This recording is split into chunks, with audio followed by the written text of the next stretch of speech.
Welcome to First and Goal 365, the number one spot for player development both on and off the field. I'm your host, Coach Block. Thursday's guest from Penn State University, Coach Terry Smith, Associate Head Coach. Coach Smith and I will be discussing what it takes to be a D1 player on and off the field, college recruitment, and NFL combine preparation on the First and Goal podcast. Thursday, 6 p.m.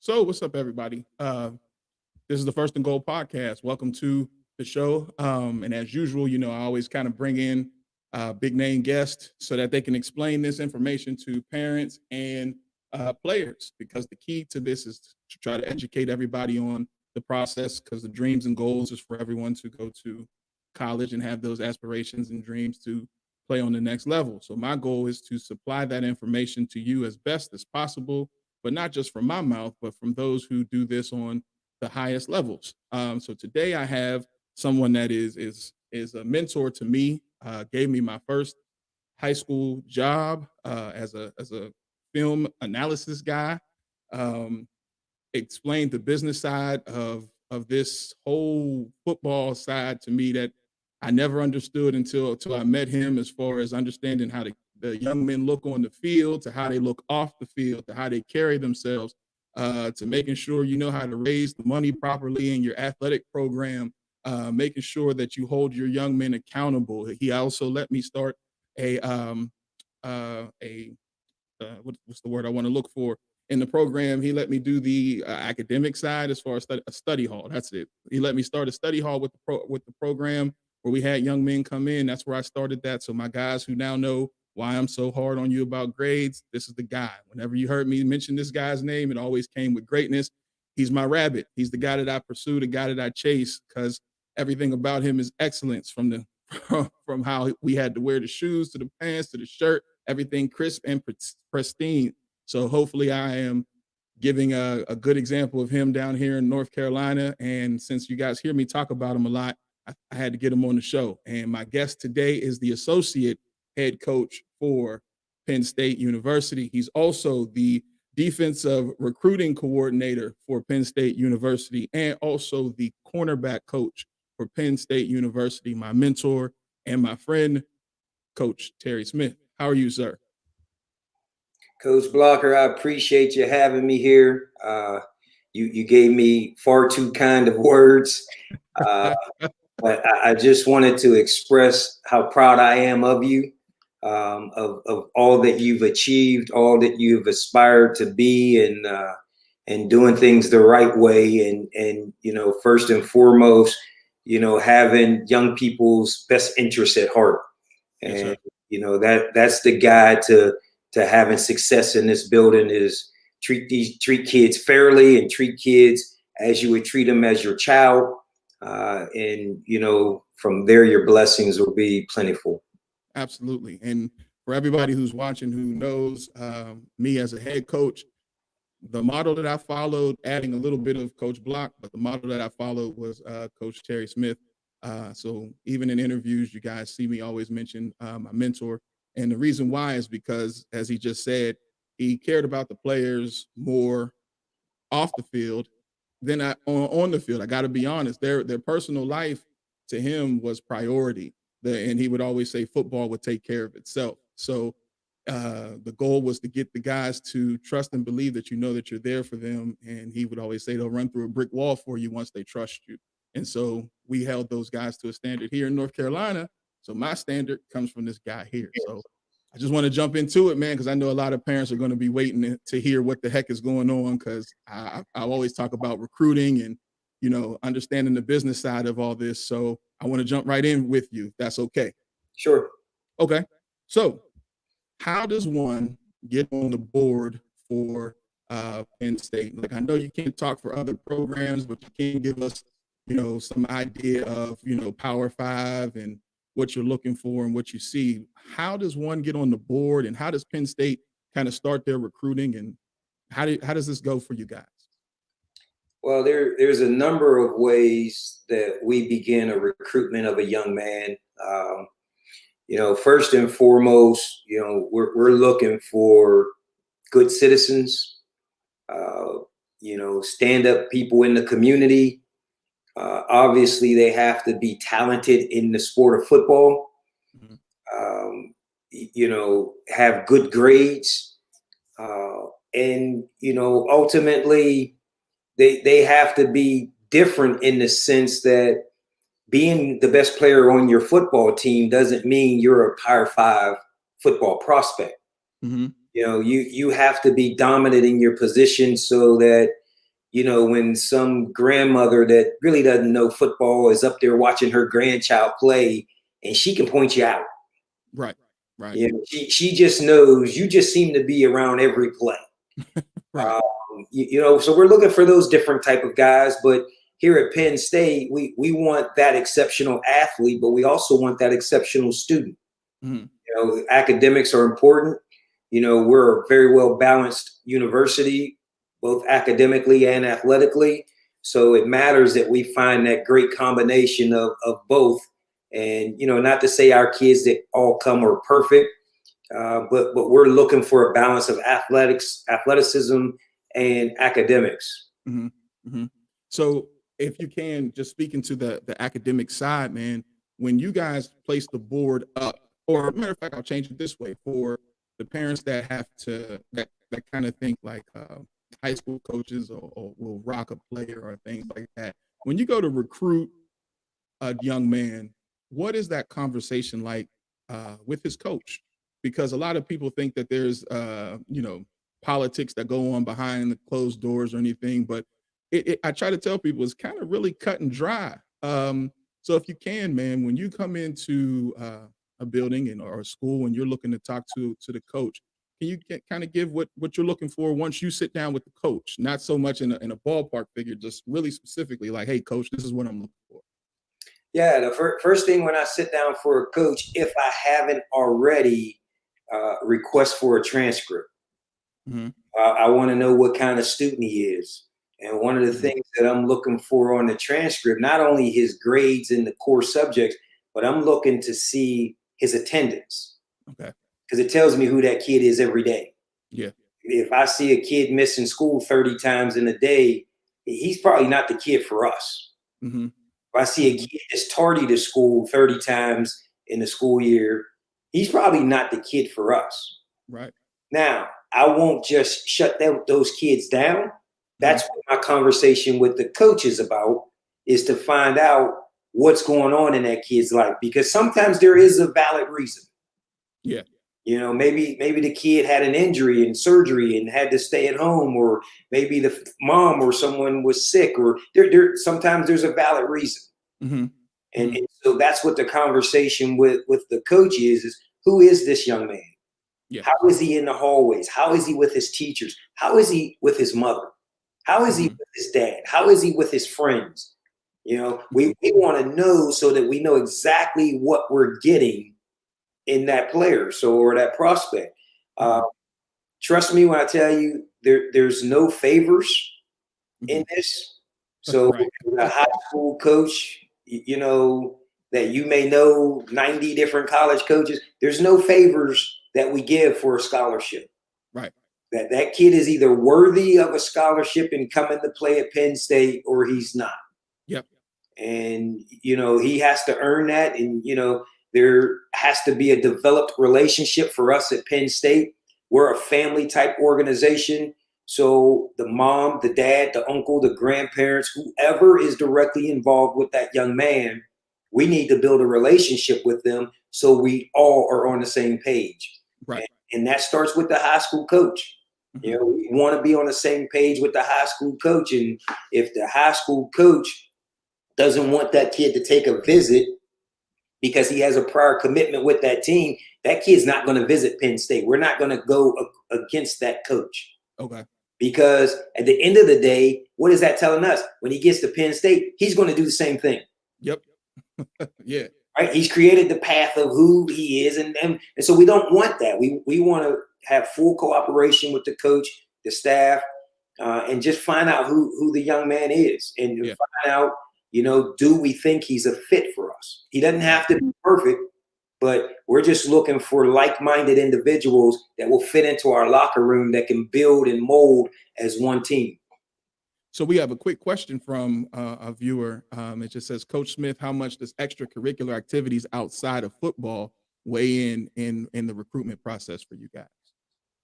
They are factors. They're not the almighty decision maker, but they are factors when we're coming to North Carolina to recruit a kid. Mm-hmm. And we have a kid in Pennsylvania, we have a kid in North Carolina.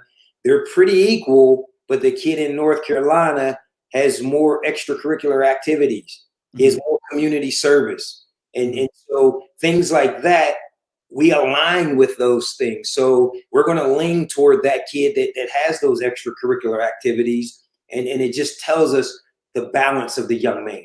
Yeah. It tells us another story of the young man. And the more we can know about a young man, the better decisions we can make. Absolutely. Now, here's my next question, because I always tell the young men that I train that it's always going to go through your head coach. So you can have the best trainer in the world.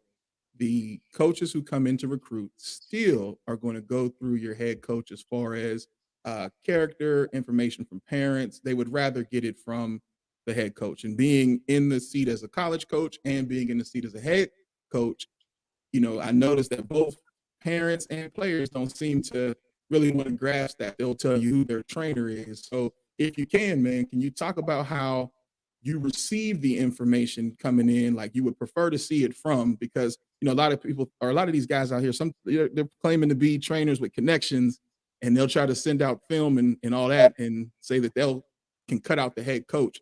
Can you talk about that as far as just who you like to receive the film from and who has the credibility when you guys are talking about putting offers and money on the table? Yeah, so the trainers are a source of information. Mm-hmm. They're training these young men on the side, and they're developing, maybe it's footwork, strength, conditioning, speed, whatever it may be, skill specific things. And then there's the coach who's with this young man every day. Mm-hmm. He's a part of the young man's team. And ultimately, if you're coming to Penn State or any other university, you're going to join a team, not an individual situation. Mm-hmm. And so we want to discuss with the head coach, how is he with his teammates? Does he care about them?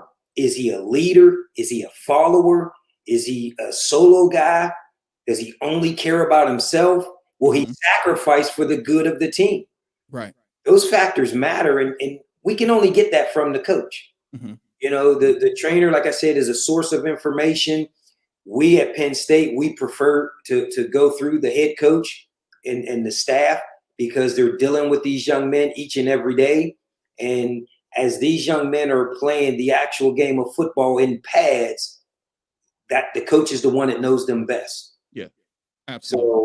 So, that's our preference, but we do talk to the trainers and to get sources of information, much like we talk to the guidance counselor to take a deep dive into the academic side of the young man. And, quite honestly, when we're really serious about a young man, we come to town, we're going to stop at the local convenience store or the local mall, and we're going to ask people if they know him.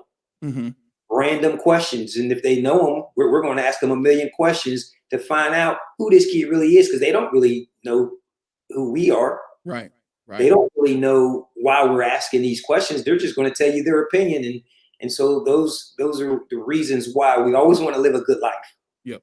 You always want to treat people with respect and do good upon people, because you never know where your influences are going to come and where they're needed.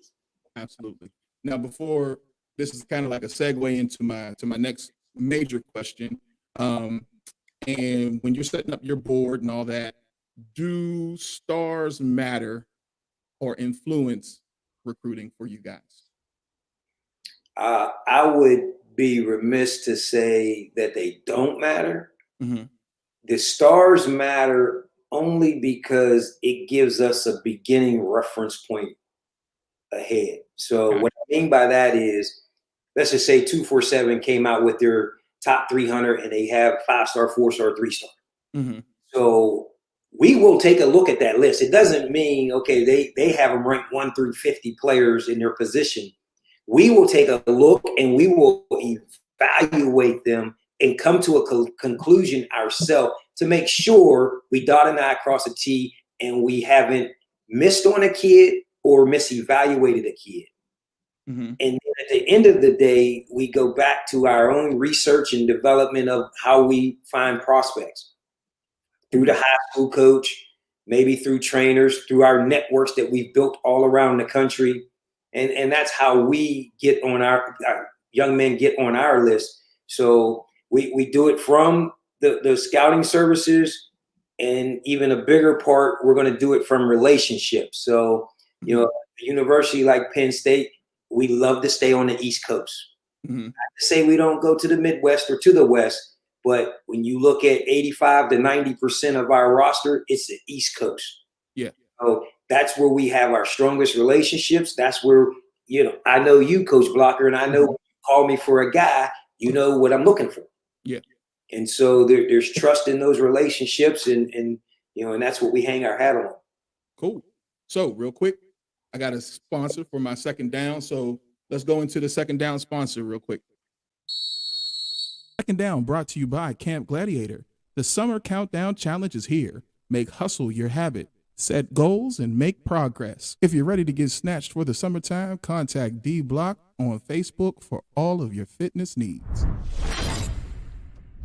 So, you know, it's a family show, and my mom, D Block, we're going to go throw up her contact information right now. So contact D Block, DEA, not D as in just the letter D, Block. That's my mother. She is a personal trainer. And for the summer, if y'all looking to get snatched up, get them waist tight, go ahead and hit her up at D Block on Facebook. She'll take care of all your fitness needs. All right. So let me get into this with you, Coach Smith. I just want to do a little film breakdown. It's not going to be of anyone new, because I don't think that would be fair to you to put a kid on Front Street and then you'd be like, man, this film sucks. But more so of the guys that you have recruited, because one of the things that I did do was, you know, like we just were talking about 24/7 Sports, they keep a chart of, you know, the guys that you've recruited and the guys that other people have recruited. So I want to share my screen here and show, you know, just some information. So when we look at the screen, we see that you actually have, you're responsible for some big names: Lamont Wade, Miles Sanders, just to name a few. John Reed, like these are guys that Terry Smith is specifically responsible for, and there are others.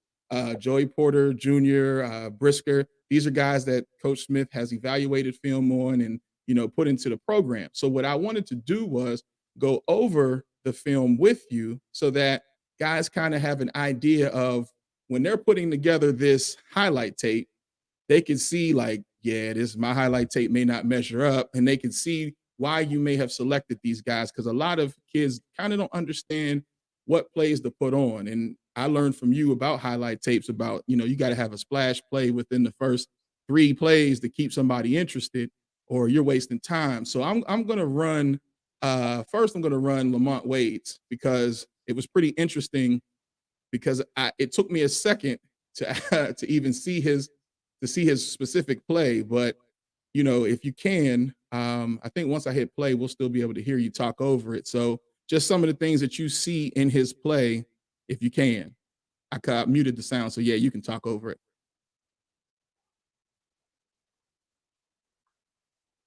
I'm not seeing a video. Oh, you're not? Okay, hold on one second. Let me see. That could be me. Hold on. Let's see. Hold on. Oh, okay. I'll figure out why. Hold on one second. I got to pull his specifically up. Hold on one second. Share screen and Lamont Wade. Boom. All right. You can see that now, can't you, Coach? Yeah, I see it now. Okay, cool. So this is his highlight tape from his senior year. So you can just talk about some of the things you're sitting down watching film in the room, some of the things that you see right away that grab your attention. Yeah, so first and foremost, with Lamont Wade in his high school film, you're going to see an instant playmaker. Mm-hmm.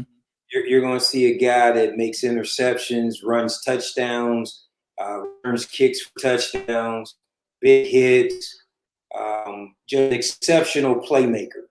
Mm-hmm. So first and foremost, so the negative in Lamont Wade is his height. Okay. Lamont 5'8" and some change. Mhm. So clearly 5'8" is not at the top of anybody's board in Division I Power 5. Right. And so when you're short like that, you have to bring some elite characteristics. Mhm. What Lamont brings is an elite playmaking ability. Lamont brings elite speed. Lamont brings elite intelligence. Mhm. Lamont brings elite leadership. So Mhm. he has several elite characteristics that just made him a no-brainer for us. The guy is physical. He's a sudden guy, good change of direction. Look at his athleticism there. He hurdles the guy. He takes a hit. He maintains balance, and then he runs away. That's against Aliquippa. And for people from Pennsylvania, Aliquippa Clareton is two of the biggest football programs in the history of Pennsylvania. So he's not doing that against just some average team. He's doing that against Aliquippa has the likes of Mike Ditka, Ty Law, Darrell Revis. Those guys have come through that high school. So, he's doing it at a high level. So that's one of the ones that I wanted to show. I have another one because there was something that I thought was pretty interesting when just doing my homework before the show was we had Miles's mom on beforehand. And one of the things that she said was Saquon was there and then recruited Miles. So what I always talk about is the show never stops. Recruiting is constant. So even though you do have a great spectacle as in Saquon Barkley, you still got to recruit behind Saquon. So I wanted to pull that in as well because I wanted people to see like the fact that this is what is. So for the young high school guys, pay attention to the roster because you can see who's there. So I'm going to pull in Miles first, and then you can kind of talk about, what it is about Miles that caused you to say, yeah, this is a guy, another no-brainer type guy at running back, so that those high school guys who are looking to aspire to be a Miles Hines, I'm sorry, not a Miles Hines, but a Miles Sanders can see this is what the highlight tape was of the guy who came behind Saquon. So this is Miles's highlight tape from, I'm sorry, you can't see it, can you? Yeah. All right, hold on. Let's see. Let's share this screen. I have a unique story with Miles. All right. My last high school coaching game as a high school head coach was against Miles Sanders. In the playoffs, wasn't it? He knocked my team out of the playoffs. It was the last high school game I coached for a college. So I got a special place in my heart for Miles for several reasons, but he's one of my favorite players. Miles has elite athleticism. Just look at the acceleration, the balance, the strength, the power, the speed. He's one of the best NFL running backs today. Mm-hmm.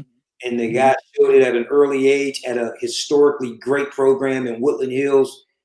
They've had the likes of, Gronkowski, who just won a Super Bowl, Tampa Bay, and many Super Bowls with New England Patriots. He comes from there, and they've historically just had NFL after NFL guy there. And Miles is arguably the best of all the players that come through there. But you can see his speed, his athleticism. He's running away from guys.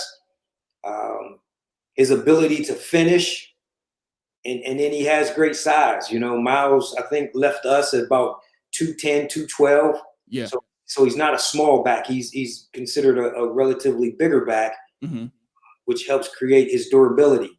Now let me ask you this, because when you have a guy like Saquon, is the idea thinking to load up the position? You know what I mean? So we're loading up that position just in case, or what goes into the mindset of saying, okay, we got to Saquon Barkley. We already know if, matter of fact, I can pull up Saquon's Barkley's highlight tape so they can see that he was the monster as well. What goes into the idea of loading that stable? And then also, how do you keep a guy like a Miles when he can go to another program and possibly, he could possibly start? how do you guys at Penn State make sure that you can manage the talent as well as the egos? Because that's a part of the game now. So how do you guys do that at Penn State? Yeah, unfortunately, there's only one football to give on any given play. And, each of your skill position guys on offense want to touch it. Right. The thing that we sell guys is, at the running back position, if you don't have two legitimate tailbacks, you're not going to be successful in college football. Mm-hmm. You look at Alabama, you look at Clemson, you look at Ohio State, you look at Penn State. Those top programs in the nation have two, if not three, elite tailbacks that are all playing and sharing reps. Mm-hmm. Sharing reps that, okay, maybe Saquon is the starter, but then Miles is the backup who's going to get his 10 to 12 touches, and your third guy who is probably going to get 2 to 3 touches. We can go all the way back before all these kids were born, back when Oklahoma State had Thurman Thomas, and then his backup was Barry Sanders. Right. So you're talking two of the greatest running backs in the history of the NFL. One backed up the other on the same college football team. So, every team needs a multitude of backs and a multitude at each position, because unfortunately we play such a physical game that injuries do play a part in this thing. So you got to have depth, and you got to be willing to play your depth, to develop your depth, so that multiple guys can see action and grow through the process. Absolutely. Now, my last film I want to show, and it's pretty interesting, is Micah. Because his film, he had a lot of running back film and he had a lot of defensive film. And so you could look at that, and either or side of the ball, he was extremely dominant. And I just want you guys, or want you to, if you can, just peep it against West Allegheny and just go into what went into the choice of picking him over, picking linebacker for him over running the ball, because he could have very well been a running back as well, which when I, once again, just doing your homework on it, it's like, man, this dude was huge. So he was making plays on both sides of the ball. Let's see here. So here he is at running back. This is his senior year. And just the athleticism that you see is just insane. So I don't know, anybody who does their homework will see he could very well be a running back as well. But then his very next play defensively, I mean, it's a monster. So what went into his process of just developing into a linebacker, and as you being a part of the defense, how did his growth go, his development go, where he just went to one side of the ball? What did you guys do to make him into that monster? Yeah, Micah is a rare exception. He played high school, like you said, at running back and defensive end. And then he moved backwards to stand up linebacker for us. Mm-hmm. Most guys move forward to the line of scrimmage. Mm-hmm. So, we had Micah come to, I think, at least 3, maybe 4 of our summer camps. Mm-hmm. Every camp, he came at a different position. Okay. So at DN, he came at linebacker, he came at running back, and he came at receiver. Okay. Every camp, he was the best player at the position. Mm. He's exceptional. Yeah. We had our pro day a couple weeks ago. Micah at 250 plus pounds, ran 4.3. Yeah. Easy too. He's big, he's natural, he's got great ball skills, he changes direction, he's sudden, but we like to attribute the comfortableness of playing linebacker came from his ability to play running back, which gave him the insight of how to find holes, how to have vision for where the holes are. So at linebacker, it's the same thing. Mm-hmm. The hole you're looking for is the same hole the back is looking for. Right. And so Micah's big enough, strong enough, fast enough, and has great vision to find those holes, and he can close it very quickly. Yes. He's as fast a linebacker as we've had that plays sideline to sideline. Obviously he's going to be drafted in the top 10 or 12 picks this year in the NFL draft. Mm-hmm. He's an exception. I mean, the guy is, between he and Saquon Barkley, are probably the 2 best athletes I've ever been around and coached. Yeah. And Miles is a very close third to those guys. But they're different, and their approach to the game is different. Their study habits are different. Their workout habits were different. They don't train like the other good players. Mm-hmm. Mm-hmm. You know, we had 40 plus guys in the NFL this year at Penn State, and there's a difference between the elite ones and the good ones. Right. There's a difference between the elite and good ones. That's a heck of a quote. Let's go into our third down sponsor before we get Coach Smith out of here, because I got 2 more major questions I want to ask him. I don't want to hold him on. Third down brought to you by Clash on the Coast, the new North Carolina East-West All-Star game. Hit Coach Block to nominate a player. So we got Clash on the Coast, which is a new All-Star game here in North Carolina. It's not just Charlotte versus Raleigh, guys. This is a new East-West All-Star game. So if you're looking to nominate a guy this year, go ahead and hit me up. You can hit me on my DM. Everything is Coach Ken Blocker, so please don't hesitate to hit me up. Also, if you are looking to get in the game and you can't get to me, you can get to Coach Ed Brooks from Prep Red Zone. Go ahead and shoot him an email. It's easy to get in contact with him. If you go to prepredzone.com, he's right there, so he can get you hooked up and we can get you on the roster. We'll evaluate your film, and you got to make sure you qualify. You got to be a qualifier, registered with the NCAA clearinghouse, which is now called the Eligibility Center, and 2.5 or better. All right, because if somebody sees you, for example, if Coach Smith sees you, we want to be able to get you ready and rocking and rolling. People don't have time to waste. All right.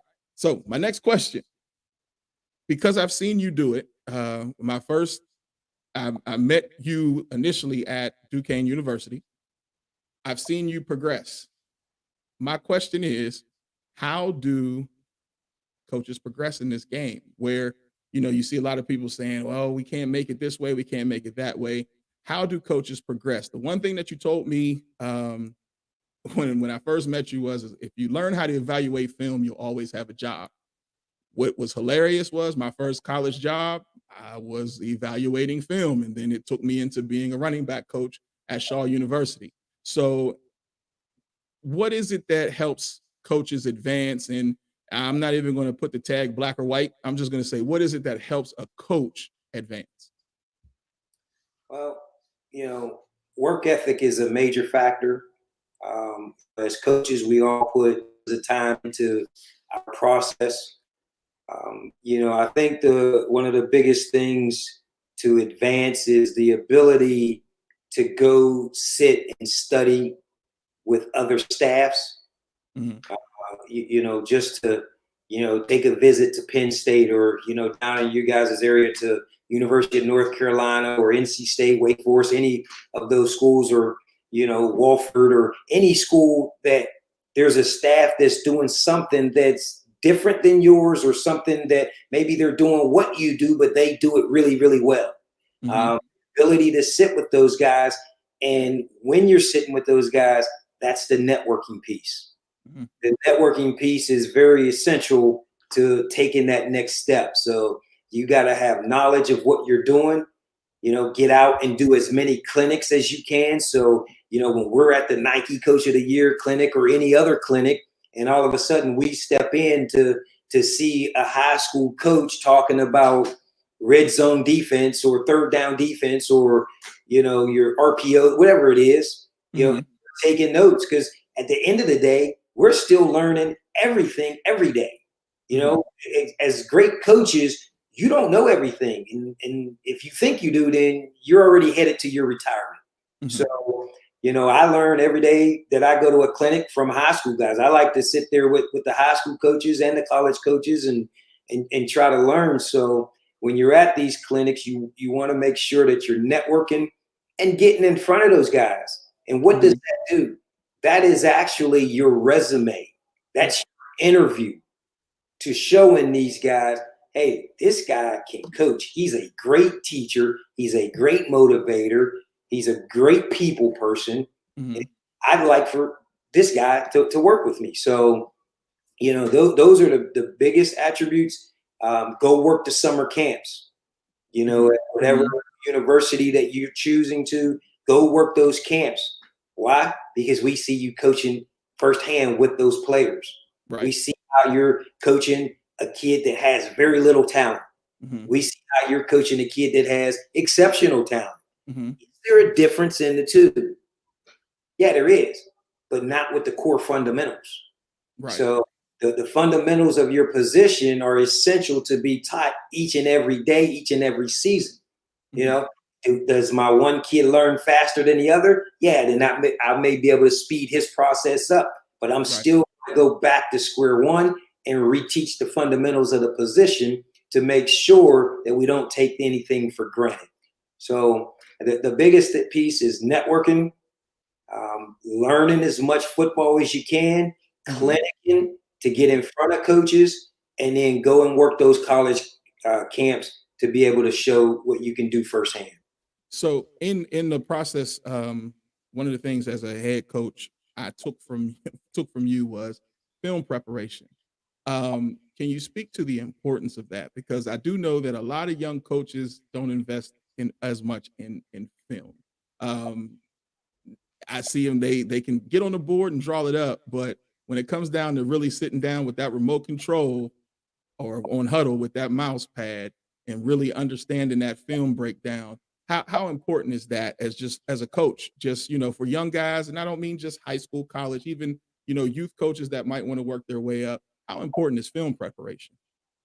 Yeah, so I'll walk you through what we do here at Penn State. We're in the middle of spring ball right now. And so each morning we go in, we first talk about what our practice schedule is for the day. So we're a 24 period practice team. And then we just map out, what are we going to do? How many indie periods, how many group periods, how many skelly periods, how many team periods, half line, whatever that is. And then we map out, from the indie periods being specific. Are the corners working with the safeties? Or the D ends working with the outside linebackers? Or the interior, the mic and the tackles working? Who's working together in certain periods? What drills are we going to do? All of that takes time to iron out what we specifically want, because based on the defense or the offense that's being installed that day, we want to make it relevant to the techniques and the fundamentals of what's going in. Right. So when we're putting our cut-ups together for our players to teach when we have them in meetings later, we want to make sure, okay, we have the install sheet, and then we want to have 3, 4, or 5 plays of examples of what it should look like. So we have to make sure that we're cutting the film up and splicing the film, and going through that. Then once we go through that process, we get into our meetings with our players. We go back. You got to script everything out. So in those team periods, everything is scripted, from the down, the distance, the hash. Is it a tempo play? Is it a huddle play? Is it a look play? Everything from A to Z is going to be scripted in this team period. Are we allowing the defense to put 5-man pressures out? Are we allowing the defense to be cover too high, or whatever it is, or the offense, can they do certain things out of trips or bunch or empty, so that we're on the same page, and so that we're not exposing a weakness on our team and losing the confidence of our team, so that we're all just prepared to compete and get better from each other. So we go through the scripting and things, and then we go into our meetings. We obviously teach our guys. We get 45 minutes before practice.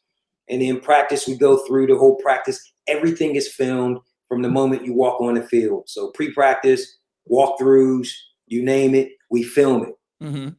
After practice, we watch every second of that film. Yeah. So we're in there, it could be anywhere between 9 o'clock and 11 o'clock at night to watch everything, from the individuals to the one-on-ones to just everything. So to critique it. And so we teach off the film. Our practice is fast-paced, so we teach them on the run, but we don't slow anything down and stop anything at practice, because we film it, and we'll go back and review the film with the players the next day and teach them, okay, I got coached the corners and we're doing a trap corner. On my trap corner, this guy, you got to give us a little bit more presence on that one, so that safety who's coming from the far hash, he's got to get over and be your too high defender, but you can't undress him. Right. So we talk about whatever those things are in situations, but that film study, we start our day at 7 a.m. and you heard what I say, we ended our day from 9 to 11 p.m. And essentially it's majority film work, you know. And then we get into season where we're studying an opponent. Well, we got to break the film down a million different ways. Yeah. What are they doing on normal down and distance? What are they doing on all the third down situations, short, medium, long, extra long? What are they doing in 4-minute situation, 2-minute situation? What are they doing in the red zone, coming out? You know, just every situation, we're studying it. Yeah. So that we know, for the most part, here's what this opponent is going to give to us. There's no shortcut to the film work. If you shortcut, you've shortcutted your team and you've cheated them from an opportunity to be better than they are. You know, it's like elite players in high school. Yeah. They can get away with a lot of bad fundamentals because they're so talented. Yeah. But who did that cheat for the first day that they walk into college? Yeah. It cheats them. They cheat themselves, right? Because they're not maximizing their ability. And then sometimes those guys, when they get to our level, they don't know what it is to work hard every single snap. Yeah. Yeah. Now, so for everybody who, when I was a head coach, before I resigned, everybody who got mad because I had long film study and my coaches who got attitudes because I checked huddle and checked film, this is why. Because I honestly believe that we were preparing kids for college. That was their dream, that was their aspiration.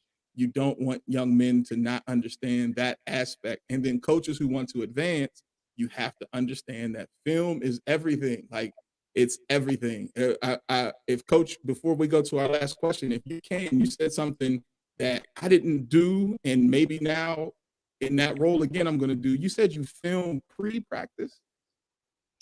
Yeah, we so like my corners, we come out, we do ladder work, footwork, just basic fundamentals, you know, like W drill, things like that. We film it, and you know, at our level, we have the resources. Yeah. We have the resources of people that cut the film up. So each kid, each day has a film just for himself. Who's more important to the kid than himself? Right. Right. Put all his clips together in one file and say, hey, man, every day, this is how you can make yourself better. Study it. You know what it is supposed to look like. Yeah. And as we go through this, we got to pay attention to the small details to work toward perfection. Will we be perfect? No, but we're working to get as close to perfection as we can. Quick little insight. Last thing, Coach Smith used to tell us film everything, even the sideline, because if a parent ever complained, he would show the parent the kid's behavior on the sideline. So he would say film everything. So then now when I push play on the film, that's why you're not playing. So all my parents who, when I would say, all right, let's sit down and watch film together, this is why. We filmed everything, because the film never lies to you. It's going to tell you exactly what you need, and it shows every behavior. So the saying is, the eye in the sky doesn't lie. Here's my fourth down. This is the last question, and then we'll get Coach Smith out of here. Fourth down brought to you by the Divas Den. Make some tea, grab your mug, have a seat, and join the conversation with SoFab Kim every Wednesday at 8 p.m.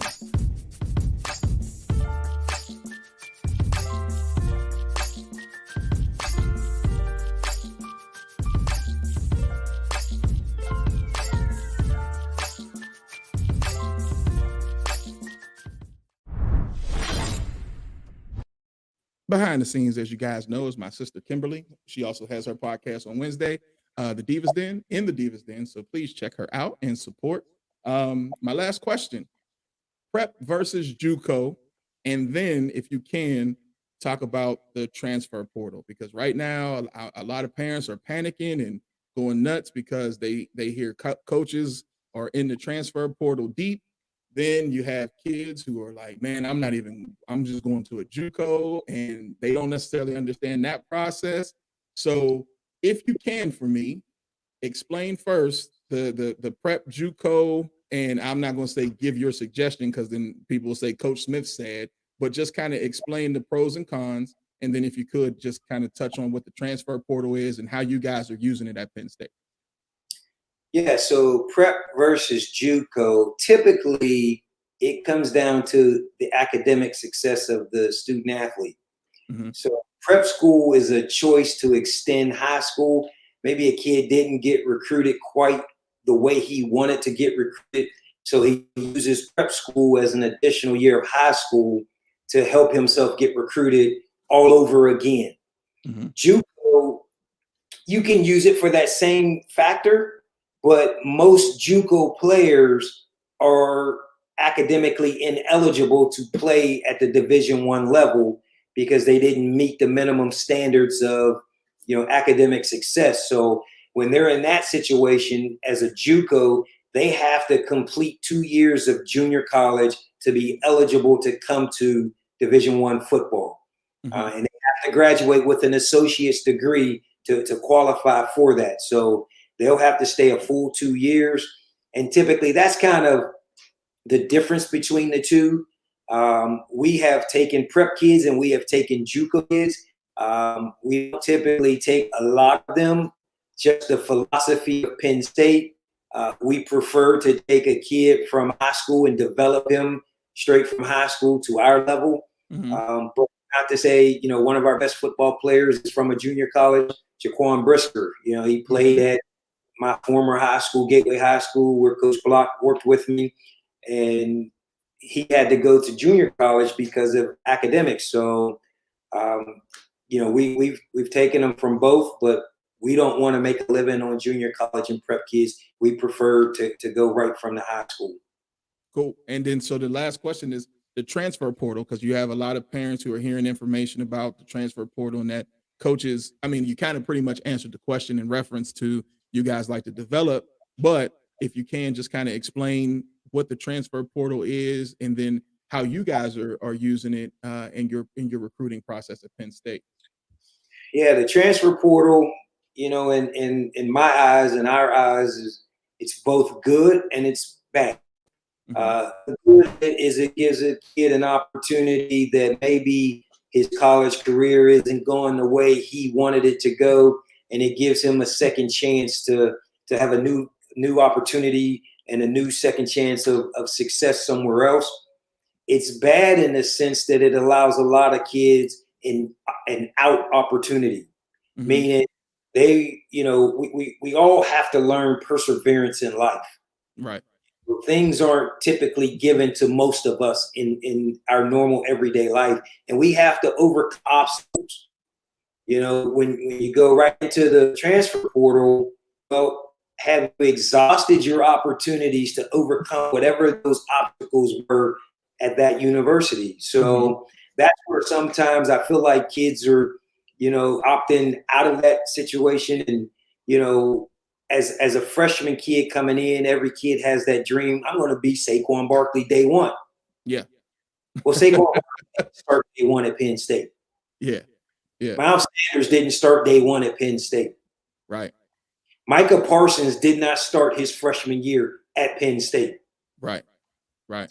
These are elite NFL talents that are having great success at what they do. So my point in pulling those three kids up is, we have to have patience to develop. We're special. We all think we're the best player on the planet, but everyone takes time to develop. And it may not be a physical development. Maybe you are bigger, stronger, faster than everyone. Maybe it's the intellectual side of, I just got to learn this system, this new system that I can't grasp. It's like me learning Spanish, and I've never been taught Spanish. Right.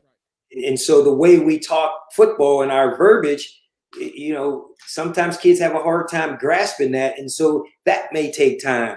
Maybe a kid is slower developing in the weight room, maybe slower developing in his fundamentals and techniques. So, there's many different variables. But I wish kids would stick it out a little more. Yeah. There are some situations where, maybe you go and there's 4 tailbacks and all 4 of them are going to be NFL guys. And that 4th guy, there just ain't no touches for him. Maybe, that's a legitimate situation and scenario. So we understand those. But if you're a freshman, I think you need to stick it out a little bit and try to weigh your options a little better and develop as a person and player and see where it goes from there. And so I have a question from a parent, and then we're going to go ahead and close the show. the question, and it's a good one because I have my pros and cons against it. What do you think about reclassification for maybe like an 8th grader going into high school, reclassifying and doing that 8th grade year again? Because I believe you trust the process, go through your JV, your varsity, and get into it. Once you graduate 8th grade, go ahead and go. Some parents believe in reclassifying, holding the kid back, and then going. What do you kind of answered it with, with your last answer, but just, being a high school coach, if you put that hat back on, an 8th grade kid, do you believe in reclassification or just trust the process and let's roll? I'm a firm believer in trust the process. The only scenario that I think there may be some consideration of reclassification is sometimes our parents start our kids early in kindergarten or first grade. And so when you have a kid that's 16 years old that is a senior, that's a disadvantage for him. Yeah. Because a 16-year-old versus a 17-year-old is a world of difference. It's a big difference. An 18-year-old is another world of difference. Yeah. So in that scenario, if a kid is young, then, that's a possibility. If the kid is in his normal track of grade, I think you just need to trust the process. Again, just develop your son or your daughter that's playing football and just trust your high school coach and that their process is going to be good and that you're doing the right parts as a parent. When your coach is coaching them, reinforcing what the coach is teaching, bare fundamentals, and then provide the resources to help your son get better, whether it's running track, being faster, whether it's playing basketball with his suddenness change of direction. I read a statistic the other day that in the last 3 drafts, in the first 3 rounds of the last 3 drafts, 87% of the players drafted played multiple sports. Huge. Yeah. All too many times in today, we're finding people focusing and concentrating on one sport. I'm not saying you can't do it, but data shows the last 3 years of the NFL, the top 3 rounds, 87% played multiple sports, whether it was wrestling, basketball, track, baseball, lacrosse. Yeah. So there you have it. My last thing I do, Coach, is kind of my farewell. It's called check in before we check out. And if you can, man, just give some closing words to the parents and players who are in this process and just, because for a lot of these guys, it's a whirlwind. So if you can, man, just give a few words to the parents and players, just letting them know about this process and, how you see it through. And, this is just your last few minutes to close out the show. Yeah, to the parents out there, just believe in your kids, help provide to the best of your ability the resources that they may need, and push them. Don't let them look for easy outs. The world isn't easy when you become an adult, and it's our job as mentors, coaches, parents to make sure that our kids are prepared for the real world. All too many times we're having the goal of the NFL, but the NFL for most people won't become a reality. And so academics become essential. Don't compromise your academics for their athletic success. You can have the best of all worlds. You can have the best academics and the best athletics. Push your kids to that. Balance them. Make sure they understand the importance of doing both.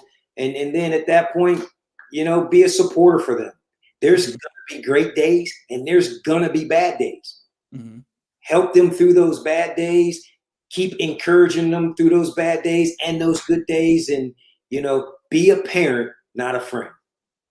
Boom, there it is. I tried to get him to say it is what it is because I used to be his line and saying in my office, it is what it is. It is what it is. We would hear that. It is what it is. And then we would also hear you either get it done or you don't. No excuses. And either you do it or you don't do it. So with that being said, Coach Smith, I want to thank you for being on the show.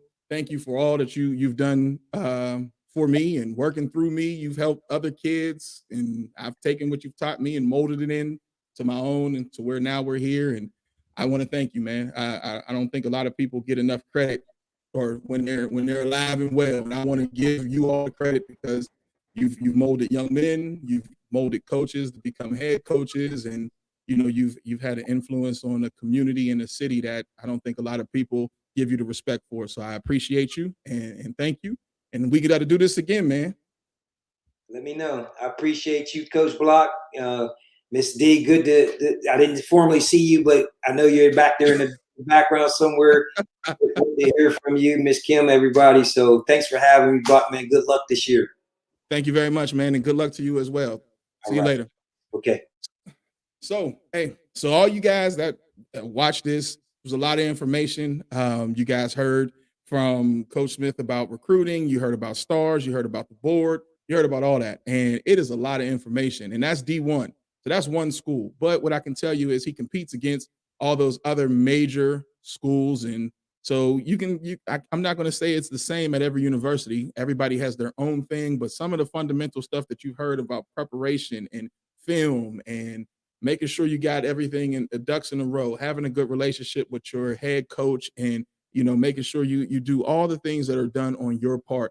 Don't put yourself in a position to allow your coach to say you didn't do your job. You got to go in with a great attitude. Make sure you handle your academics. Make sure that you're registered for the eligibility center. Make sure that you have good character and you're doing something outside of football.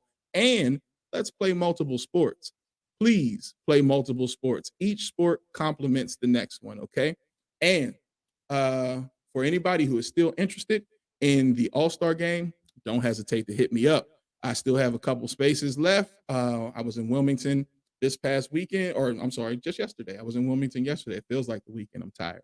I was in Wilmington yesterday, finishing up, taking pictures. So I got more pictures and ads and all that stuff. The best way to get in contact with me is my DM. So Instagram, Twitter, and Facebook are all at Coach Block. All right, yeah, at Coach Block, at Coach Ken Block. It's not hard to get to me. Make sure you reach out. If you can't get to me, get to Coach Ed Brooks with Prep Red Zone. He'll make sure I get the information. And as always, don't compare, compete.